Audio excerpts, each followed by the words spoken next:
السلام علیکم۔ اچھے الفاظ پر کچھ خرچ نہیں ہوتا، لیکن اچھے الفاظ سے بہت کچھ حاصل ہوتا ہے۔ رسول اللہ صلی اللہ علیہ وآلہ وسلم نے فرمایا، یاد رکھو، اللہ کی مدد اور نصرت صبر کے ساتھ ہی ہے، اور ہر تکلیف و مصیبت کے بعد کشادگی ہے، اور بلا شبہ ہر تنگی اور مشکل کے بعد آسانی ہے۔ خواجہ حسن بصری رحمۃ اللہ علیہ نے فرمایا، بھیڑ بکریاں انسانوں سے زیادہ باخبر ہوتی ہیں، کیونکہ چرواہے کی ایک آواز پر چرنا چھوڑ دیتی ہیں، اور انسان اپنی خواہش کی خاطر احکام الہی کی بھی پرواہ نہیں کرتا۔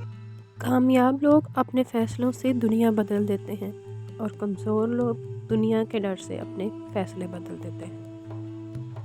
انسان کی پہچان علم سے نہیں، ادب سے ہوتی ہے، اس لیے کہ علم ابلیس کے پاس بھی تھا، مگر باادب نہیں تھا۔ مجھے ان اندھوں پر بہت ترس آتا ہے جنہیں اپنی غلطی نظر نہیں آتی۔